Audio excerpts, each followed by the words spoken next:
Good morning, everybody. This is Annie for Showreel, 3CR's look at the Australian film industry, and I received in my email box Indie Australian Aussie Filmmakers Global Film Release, and so I went off and I had a word with them.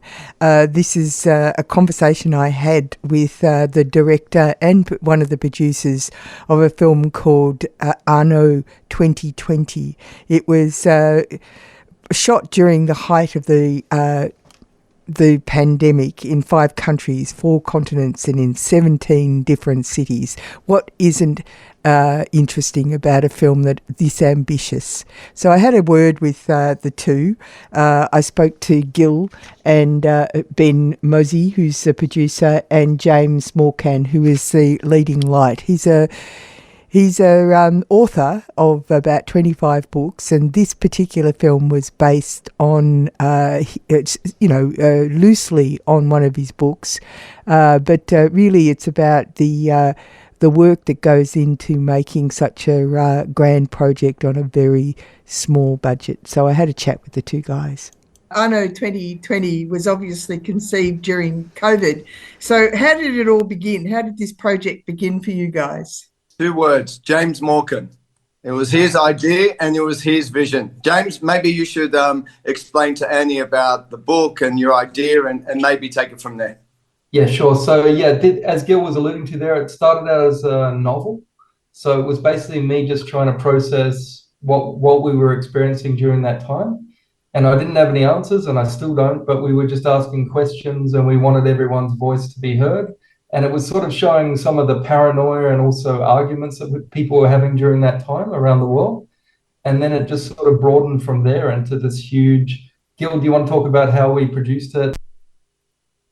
Look, Annie, I'm going to tell you this. It was very unorthodox, all right, in the way you make films. It really, because we had... So for me personally, I had to think outside the box.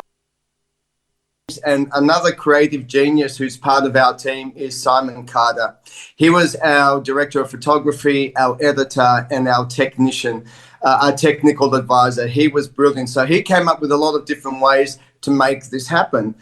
And, I think for James as well, because this was James's directorial debut for a feature film. Now, he has co-directed a lot before, but this was his first feature.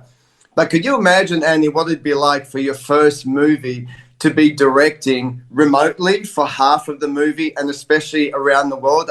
What director do you think can ever say that they have been directing remotely? You're always on set. So wasn't that interesting from your perspective, James? Yeah, so we had that, as Gil mentioned, we had that constant sort of variety where we were able to shoot in some states here in Australia. But then obviously during we wanted to capture lockdown as it happened. So, that meant that we couldn't go to places around the world. Not that we really had the budget to go to many anyway, because the key detail here is, I think, 17 cities, but $6,000 budget. It was kind of the kindness of a lot of people we were working with, that they were so passionate about it that sometimes they had a TV studio, say in New York State, or they had a film crew in Los Angeles. So everyone just sort of chipped in around the world, and I think there was that sort of community spirit during that time as well. Did you give them assignments? How did you do it? Did you write a script, give everybody the script, and then give them assignments, or what? Pretty much. We wanted to just evolve it in every region, and sometimes people pitched ideas to us, and if I thought it matched the story, then we'd go ahead with it. And it grew into this beast that we could hardly recognize it, don't you think, as it went on? Look, from day one, Annie, if I look at what James put before me as to what it is today, it is completely different. It's like watching a child, a baby. It's like watching a baby who's just been born, and then you look at it 6 months later, and then you haven't seen it in 15 years, and then he's a teenager. That's kind of how this movie evolved. When you say, James, it was kind of that progression. That's right. And I think that was primarily because we used a technique called cinema verite, which is, instead of recreating the world, which is what most movies do, you actually put your cast out into the world. that already exists. And that's where we enter a little bit of a docudrama space. For example, we captured the Black Lives Matter stuff in Washington, D.C. And I mean, to recreate that now, if you were doing an historical picture looking back, to recreate that now would be with those extras shutting down the boulevards and that would be hundreds of thousands, I promise you. But we just got our actor right there into it. One of our cast members, Greg Poppleton, he said in one of the Q&As that he believes that this movie can become an artifact almost as official documentation as to what actually happened in that year.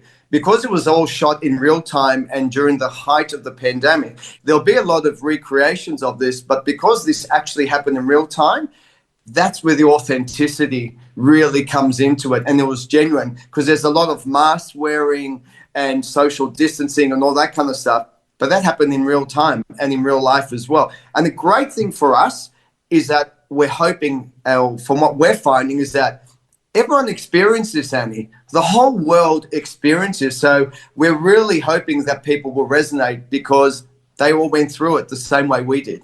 Let's go back to the making of the film, because we've now established that various actors, because they're all in different places, and like you said, everybody did experience COVID, and people are in isolation. And a lot of the storylines are based on people trying to make connections and also failing to maintain connections. Was this something that was core to your novel, or was it part of what you discovered people wanted to talk about? It was a little bit of both. I think that was in the novel. Interconnectedness was a big thing, but then also remoteness and isolation, exploring those two juxtapositions at once.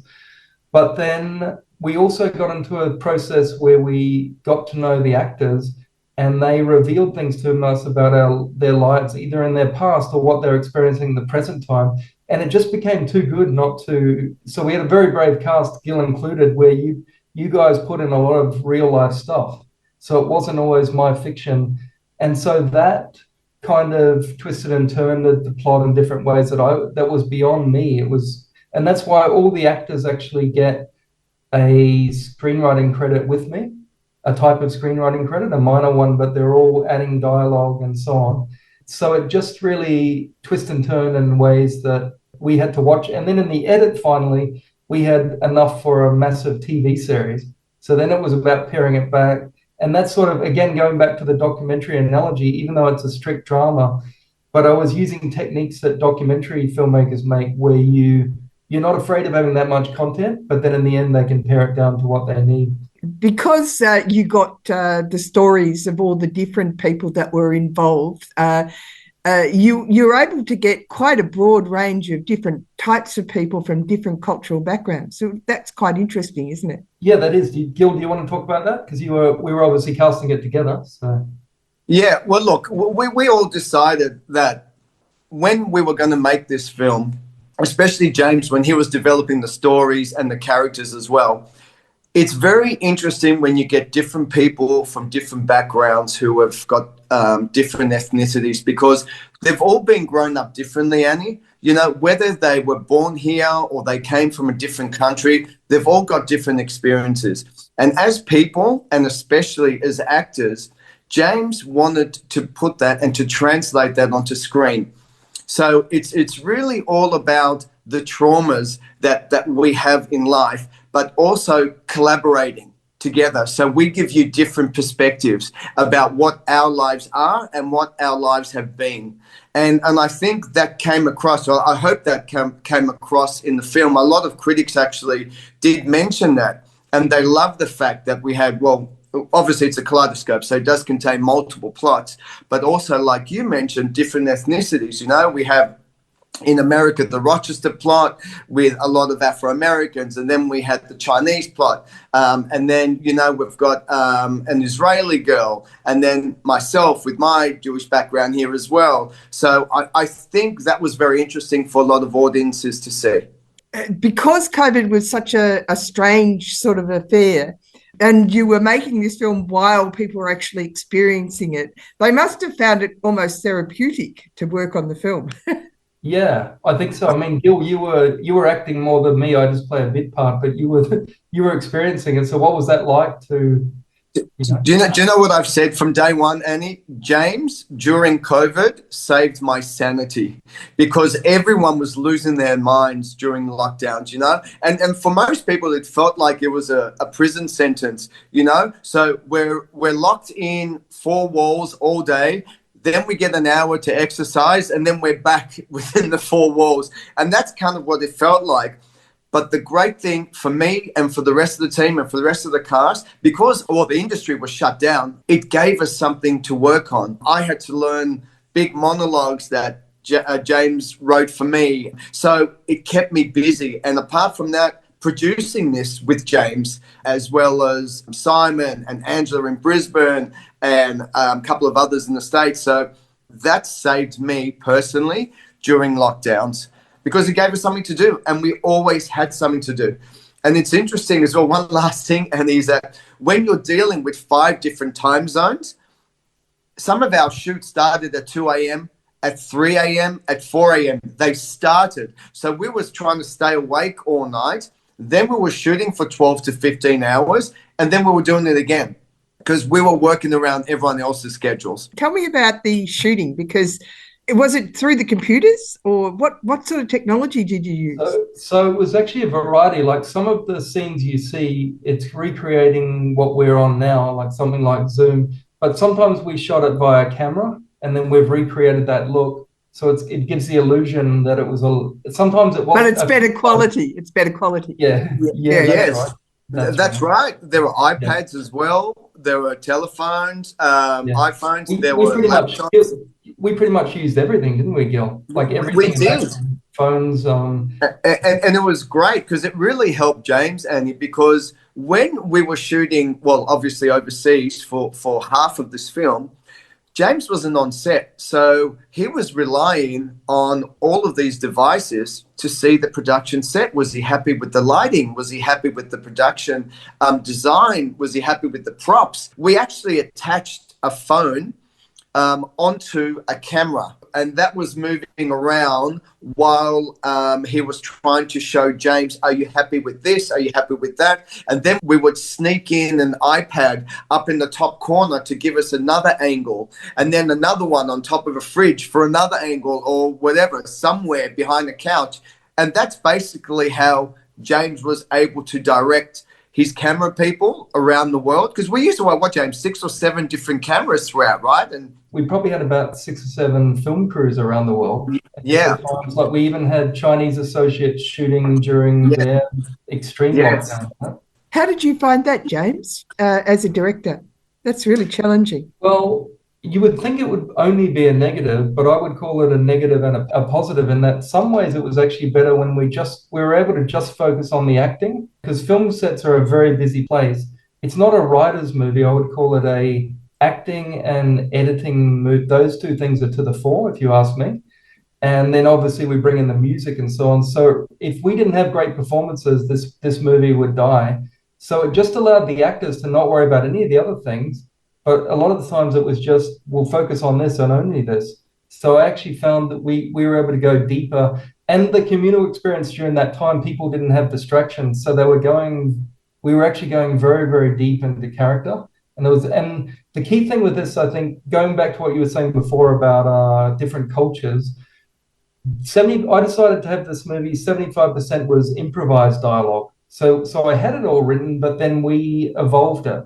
And that was purposely done so that I felt it'd be arrogant. I can't cover this many cultures and know how African-American characters would speak exactly, how the Jewish characters even at times, or the Chinese character, I don't know exactly. So I wanted them to be able to put it in their words.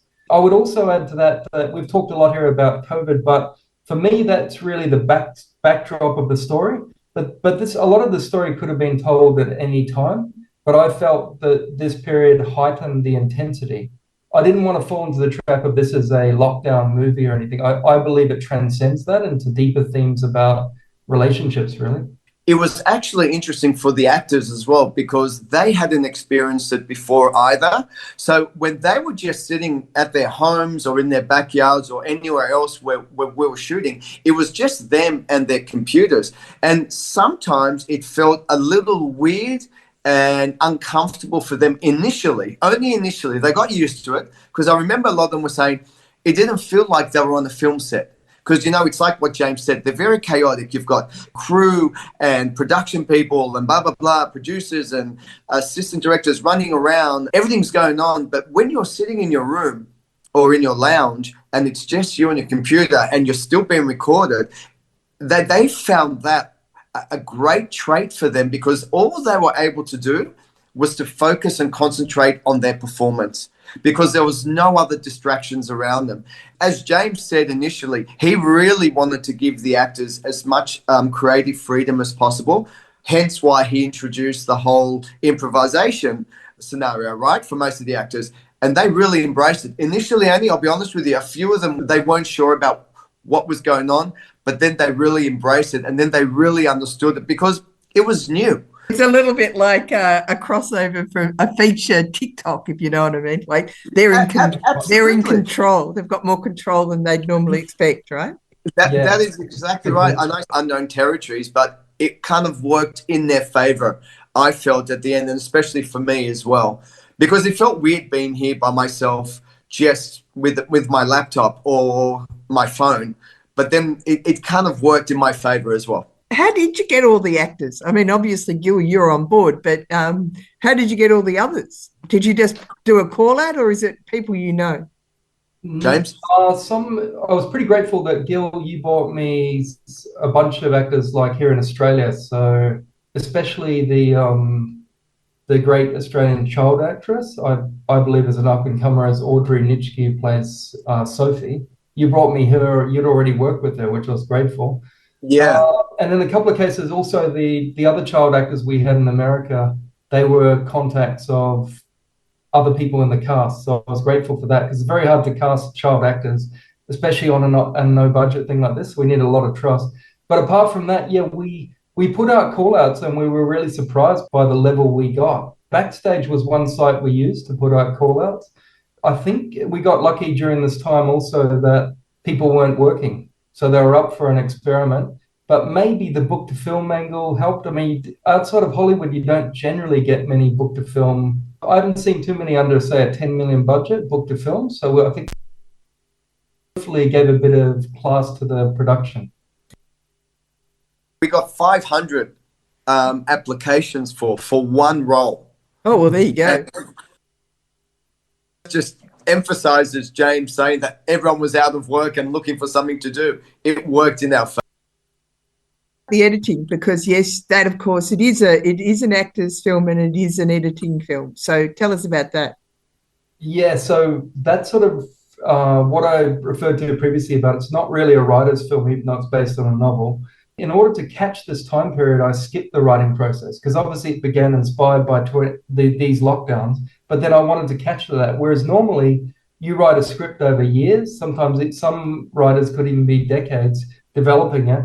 So, but I knew there's a way, and I think this has been forgotten in modern films. There is a way, and back in the 60s, 70s, they used to do this quite a bit, where you can skip the writing process. It's not recommended, but I believe there is a way. But the problem is with that is the warning is you will pay for it in the edit. So the edit became a massive, like this was the equivalent of editing. Gil, would you say it was more like the equivalent of editing a TV series rather than a feature? Yes, yeah. and even at times 4 or 5 features at the same time, because all the storylines and plots were so big in themselves and they all developed as well. It was a nightmare. Put it this way, Annie, it was a nightmare because James sat in for every single moment with our editor, Simon Carter, every single take. And initially, the movie was 7 hours long. So we were thinking, hey, trilogy, but we thought no. So then we cut it down to 5 and then to 4 and then 3 and then 3.5. And then we settled on 2. And we really had to let go on a lot of really good scenes. And we had to even get rid of some plots as well, James. Remember, some people, unfortunately, didn't make the cut because it was just going to be way too long. How long did it take to do the edit? I think we're looking at what year are we in? It's like that. I think it was about 3 years all up. Wow. Yeah, Yeah. and also we're facing we're basically raising funds sometimes, so we're saving for new equipment and editing equipment and stuff like that, software. But it was constantly working on it, and I didn't want to rush it because I was fully aware that I've skipped the writing process. There is a way, so I'm glad it actually was delayed and took longer because there's nothing I regret removing at all. Not one frame, not 1 second, not one scene. Everything needed to go. And it was pretty interesting. Like, I pictured, when I started writing this, I pictured this would be about a 2.5 hour movie. I wanted to do something a bit more epic because I'm covering also the entire year. And I want this to last, let's say when children look at this, they could use this as a reference point, and that's in, say, the 2040s. They could look back, what did my parents or grandparents go through? And so it wasn't just about what's best for the characters in the story, but also a few points here and there where we're covering the year, like the Black Lives Matter scene, which I wouldn't say was crucial to the plot, but it was more about that. And I pictured 2.5 hours, and the final thing was 2 hours 25. So it was in the ballpark of, it's not a case where it ballooned out into something and it got way bigger. I was always aiming for something epic and always expecting that would be streaming, but then very surprised that we ended up in cinemas. So you've had several outings in the theatres, haven't you? Yes. Yeah, we had 3. We had our first one in April last year in Sydney at the Ritz, and then we went down to your neck of the woods in Melbourne, to the Lido in Hawthorn, and then we finished up Brisbane at the New Farm. So we had 3 terrific premieres. They were all sold out. And what I really enjoyed, Annie, and as did James and all the other people who were affiliated with this film, we had 3 completely different screenings. One was just everybody, where it'd be tourists, corporates, families, whatever else you want to throw in there. Others in Melbourne was mainly film-based, right, James? Like 90% were all filmmakers. And then in Brisbane, we had the combination of filmmakers and actors and everything else. But we all had different reactions, and we had Q&As at the end of each screening, and they were really interesting as well. A lot of people had, like yourself, I'd imagine, Annie, you have a lot of questions about how we made this, and especially other filmmakers as well. So that was great, really great for us. We really enjoyed that. And the actors, their reactions to the final result. Some of them were surprised, like they'd only done their little bit and they didn't realize how epic a movie it was. Or let's say they were one of the first actors and then they didn't realize that we were going to evolve it, so they didn't see the whole journey. So it's quite a shock to them, and they have to take it in and so on. Especially from a more veteran cast, I've got the sort of feedback I was hoping for from them, yeah. Oh, that's great. And that's it. That was a conversation I had with James Morcan and Gil Ben-Moshe about Anno 2020. Coming up next is Published or Not. I was born. You've been listening to a 3CR podcast produced in the studios of independent community radio station 3CR in Melbourne, Australia. For more information, go to allthews.3cr.org.au.